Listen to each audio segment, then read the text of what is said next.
Earrings from Frankfurt by Reg Wright. Chapter 1. A Night Out at Maxim's. Jennifer looked at the clock on the waiting room wall.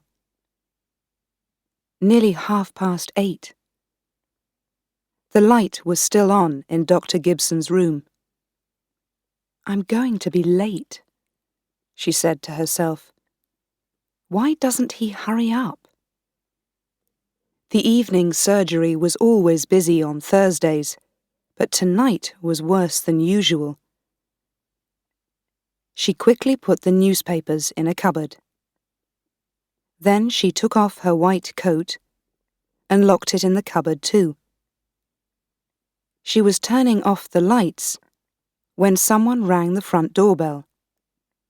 Oh no. Not another patient. Not at this hour.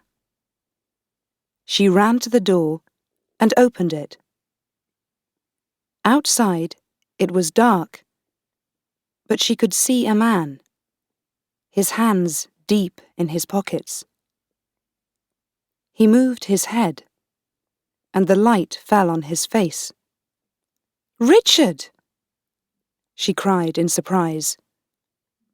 "What are you doing here?" "Can I come in for a minute?" He did not wait for an answer, but pushed past her and went inside. Jennifer turned to him. She was usually pleased when Richard called, but this was the wrong time. "I'm sorry, but you can't stay. I must hurry. I'm meeting my friend Claire for dinner, and—" She stopped. It was Richard's eyes. They looked tired and worried. "What's the matter?" she asked. Just then, Dr. Gibson called from his room. "Did I hear the doorbell, nurse? Was it another patient?"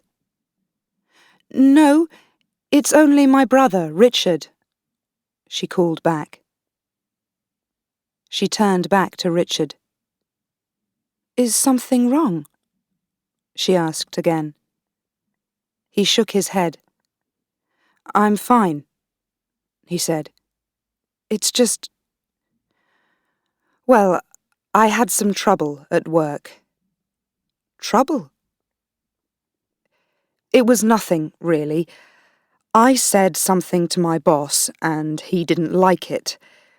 He got angry with me, and in the end he told me to go. So I've lost my job." "Oh, Richard, not again! Why do you do these things?" Jennifer was beginning to feel cross with him. "And now you have no money. Is that it?" "Take it easy, Jenny. I don't need very much. Only £20. I'll pay you back next week. Really, I will." He put his hand on her arm. "You can do that for me, can't you? Just £20. It's for a present." "Yes, I know.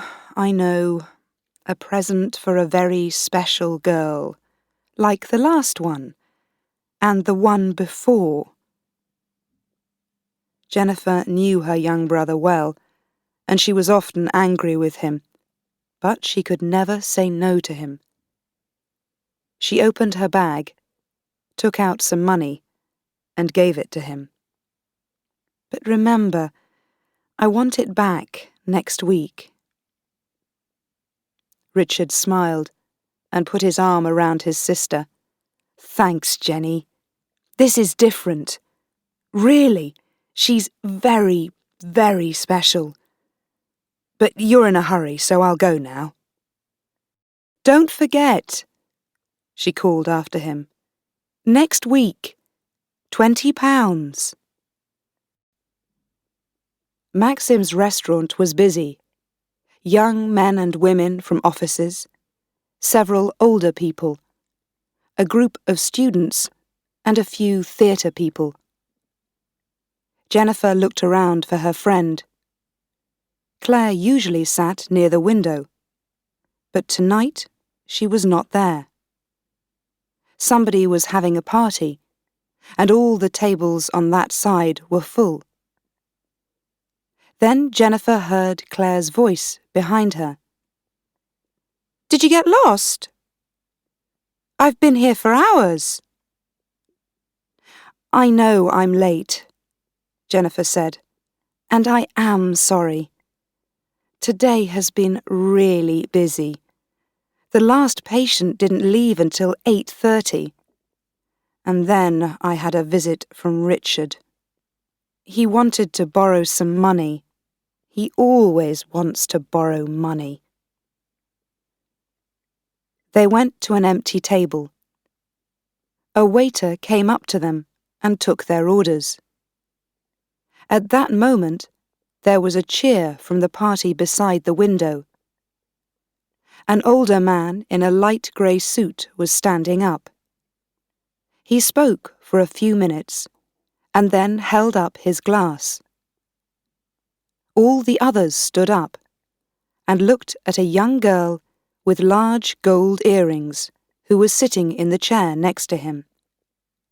Everyone was laughing, and then they began to sing "Happy Birthday to You." They were all looking at the girl, but she herself just sat there without a smile on her face. The song came to an end, and there was another loud cheer and more laughing and shouting. Someone called out, "21 today! 21 today!" And this time, everyone in the restaurant sang too. Suddenly, there was a loud crash. Then someone screamed, and a voice shouted, "Bring a towel, quickly!" The man in the grey suit was lying across the table. He was holding his face, which was red with blood. On the table there was broken glass. Someone said in a loud voice, "What happened? Did he fall?" Several people were speaking at the same time. "It's his heart, you know. Joe's been in and out of hospital for years. His head hit those glasses." The man was still lying across the table. Jennifer jumped up, and both she and Claire ran over to him. "We're nurses," said Jennifer. "Can we help?" There was a cut on the side of the man's face. It was deep, and he was losing a lot of blood. A waiter ran up with a towel. Jennifer took it and held it to the cut. The man's mouth was open, and he was making strange noises. "He needs a doctor. We'll have to get him to hospital," Jennifer said. She turned to Claire. "You came here in your car, didn't you?" "Yes. Come on. We'll take him," Claire replied. They helped the man outside and put him in Claire's car. Jennifer jumped in beside him, and they drove off. She was still holding the towel to the man's face. The blood was not coming so fast now, and he was beginning to feel a little better. Where are we going?" he asked. "Are you taking me home?" "Just stay there and don't speak," Jennifer told him. "You fell and hurt yourself. You'll be all right, but you must see a doctor. We'll be at the hospital in a few minutes." At the word hospital, the man immediately tried to sit up. "No, no!" he said angrily. "I don't need to go to hospital. I'm feeling better now. Just take me home." "And who are you?" "I'm a nurse," Jennifer told him. "And you need to see a doctor." "We're nearly there now. Just sit still and stop talking." But the man was feeling stronger now, and he would not be quiet. He pulled at Jennifer's arm and said loudly, "I don't need a doctor. It's just a small cut on my face. I'm all right now. Take me home." When Jennifer did not answer him, he said in a quieter voice, "Come on now, listen to me. I'm feeling fine. Really, I am. There's no need to take me to hospital. They'll want to keep me there. They always do, because of my bad heart. You see, I have to meet some business people the day after tomorrow. It's very important. So just stop the car and I can get a taxi home." By now the car was at the door of the hospital. A nurse came to meet them, and while Claire told her about the accident, Jennifer helped the man out of the car. He said something angrily to the nurse, but after a few seconds he went with her into the hospital. Jennifer and Claire drove away. "What a difficult man," said Claire crossly. "No, thank you for your help, or you're very kind." "Some people never say thank you," Jennifer said. "Don't worry about it." When they got back to Maxim's, a police car was standing outside, with its blue light on. There was a small group of people around the door. Jennifer pushed through them, Claire behind her. They tried to go inside. A policeman moved forward and put up his arm. "You'll have to wait here," he told them. "But we ordered dinner, and we haven't eaten yet," said Claire. But the policeman was not listening to them. He was looking through the glass door. Something was happening inside, and people were moving about. Then one of Maxim's waiters opened the door, and two policemen came out. They were holding a young girl between them. It was the girl from the birthday party. The girl with the unhappy face and the expensive gold earrings. The police pushed her into the back of their car and drove away quickly. Jennifer and Claire looked at each other. What an evening! They waited 2 or 3 minutes, but the restaurant door was closed now, and the policeman was standing in front of it again. Neither of them felt hungry anymore. They walked slowly towards the car. Claire was the first to speak. "Come on, Jenny. Let's enjoy ourselves. We're having a night out." Jennifer did not speak. Claire went on. "Do you remember Maxim's little song on TV?" She began to sing. "Come where the music's wonderful, come where the food is fine. Let's all meet at Maxim's, we'll have a wonderful time." She stopped. Jennifer was not pleased. All this is not really my idea of a wonderful time, she said. I'm tired, and I wanted a nice, quiet evening, a good meal, and an early night. Come on, Claire replied. Let's go to another restaurant. No, let's leave it till next week. I'll just walk home now. They said goodbye. Claire got into her car and called, See you next week, then. Jennifer walked slowly home. She felt unhappy and worried about her young brother, Richard. She remembered his visit to the surgery earlier that evening.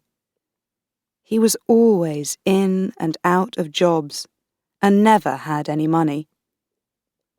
A year ago, he had a little trouble with the police, but Richard did not worry about it. He never worried about anything.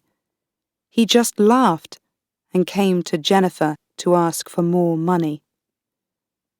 Both their parents were dead, and there were no other brothers or sisters. So Jennifer, 15 years older than Richard, worried about her brother a lot. She went past a jewellery shop with its lights on and stopped to look in the window for a minute. She saw some earrings and then remembered the gold earrings on the girl at Maxim's.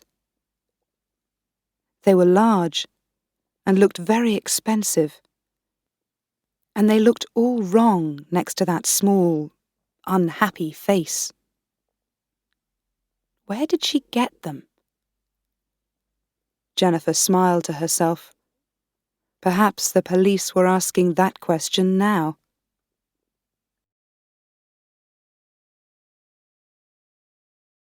Chapter 2. A Visit from the Police.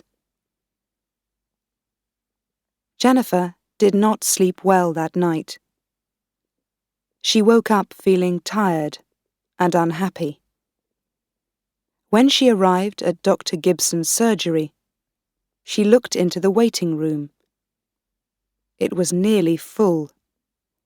Another busy morning, she said to herself. Just then, she heard the doctor's car outside. He hurried in and went into his room. 3 hours later, he finished with his last patient. Jennifer brought a cup of coffee and put it on Dr. Gibson's desk. He said thanks, and she turned to go. Just a minute, he called after her. I want a word with you.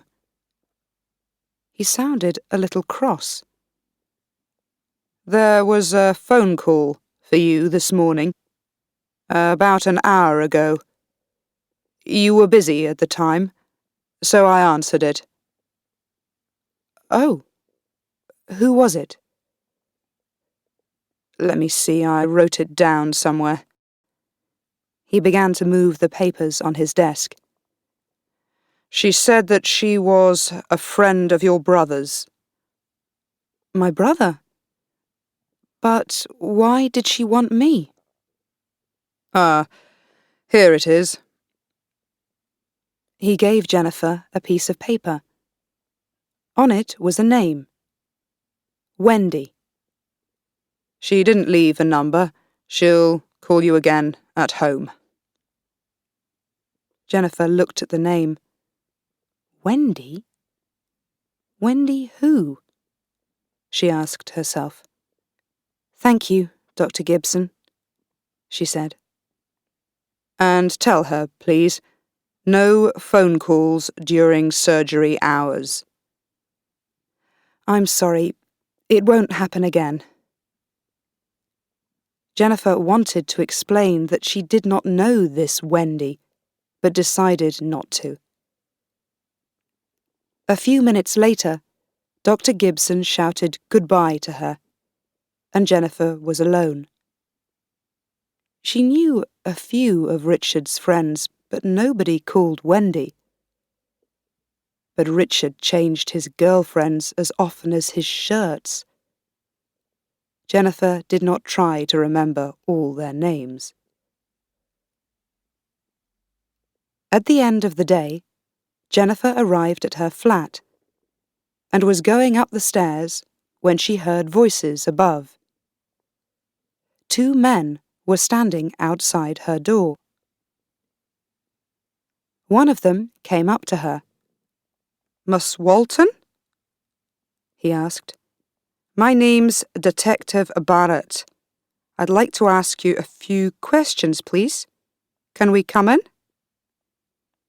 She turned the key in the lock and pushed open the door, and all 3 of them went inside and sat down. "It's about Mr. Richard Walton. He's your brother, I think," Barrett began.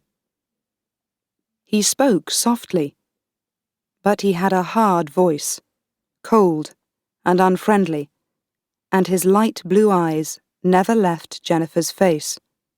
"When did you last see him?" Jennifer told him.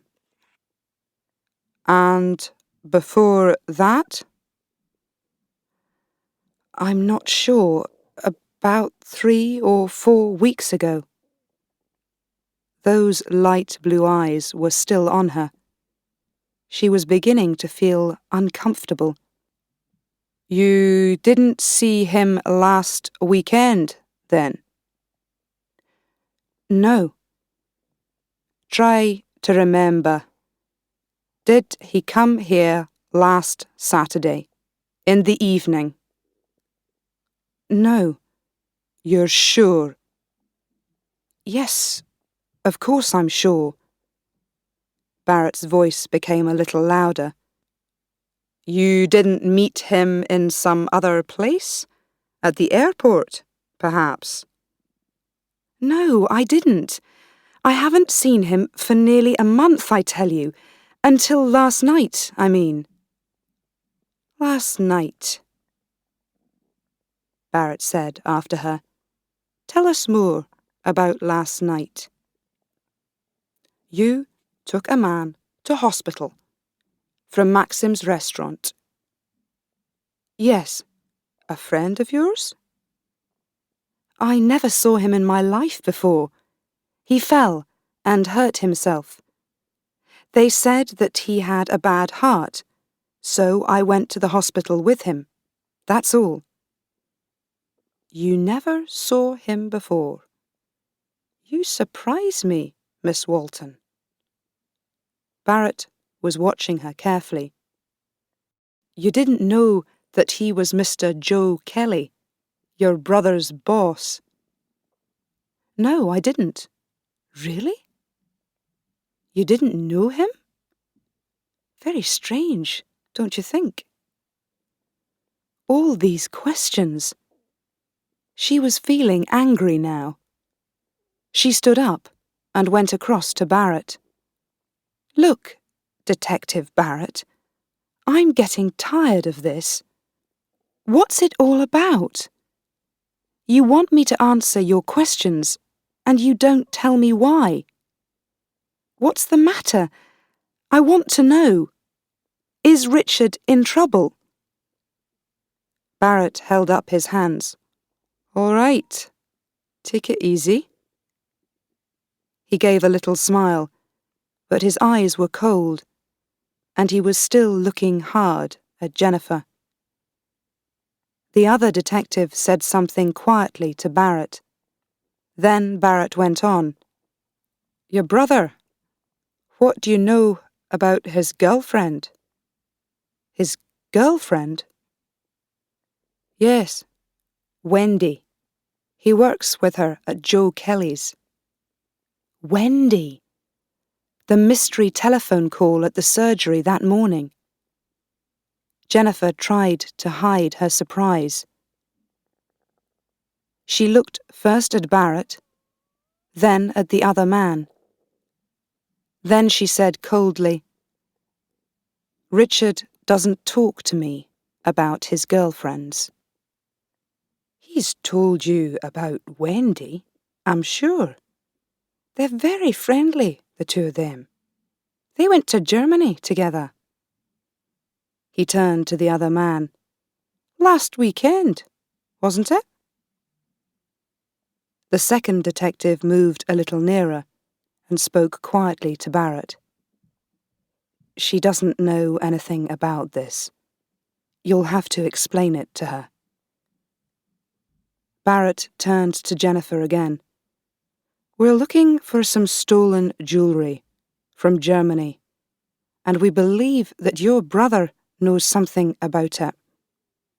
You won't like this, Miss Walton, but your brother works for a criminal, a thief, and one of these days he's going to find himself in trouble. But my brother lost his job yesterday. He told me last night. So he doesn't work for this man anymore. Barrett smiled. Perhaps he doesn't. Or perhaps he wants people to think that he doesn't work for Kelly. He went on. If you don't want to see your brother in prison, tell him to keep away from Kelly and from beautiful young girls like Wendy. Jennifer looked at him and said nothing. Barrett stood up. He looked at the other man, and they both moved to the door. Jennifer followed and opened it for them. Good night, Miss Walton. Thanks for your help. They walked to the top of the stairs. Jennifer waited for a few seconds, then went inside and closed the door. Oh, Richard, she thought, what is happening? What are you doing? Why can't you stay out of trouble? She telephoned Richard's flat, but there was no answer.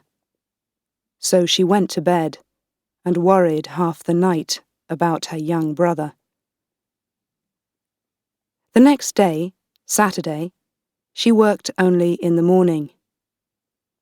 When Dr. Gibson's surgery finished, she went home to have lunch. Then she planned to go round to Richard's flat and talk to him. But when she got into her flat, the telephone was ringing. She ran across the room and answered it. Hello, is that Jennifer Walton? Someone asked. It was a girl's voice. Yes, Jennifer here. Who's speaking? The caller was silent for a second or two, then said, You don't know me, but I'm a friend of your brother's. Are you free just now? I need to see you. It's important, she went on quickly. I'm just round the corner from your flat. Can I come up? I'll be there in 3 minutes. And she put the phone down. Jennifer was waiting at the door when her visitor arrived. She looked at her in surprise. She knew that face. It was the young girl from Maxim's, but without the gold earrings today. The girl was also surprised. I saw you at Maxim's on Thursday night, she said. You took Joe Kelly to hospital. Are you Jennifer, Richard's sister? Yes, said Jennifer. She looked at her visitor and began to put 2 and 2 together. And you must be Wendy. Yes, the girl said. Jennifer stood back, and the girl went inside. They sat down, and Jennifer looked at the girl coldly. So this was Richard's girlfriend, who worked for the criminal Joe Kelly. She had a beautiful little face and looked very unhappy. But Jennifer did not want to like her. "What do you want to see me about?" she asked. "It's difficult to explain," the girl began. She looked unhappily at Jennifer's unfriendly face. "You see, Richard has told me about you. He says that you're very kind. You always help him. He gave me your phone numbers and said—" She stopped, and Jennifer waited. "He said that I could ask you for help." Jennifer smiled to herself. Always the kind big sister, she thought. She looked at the girl's small, worried face. "Well, go on then," she said, more kindly. "Tell me all about it. I hope that Richard's not in trouble." "You see, I work for Joe Kelly," Wendy began. She talked for a long time, and Jennifer listened carefully. This was Wendy's story.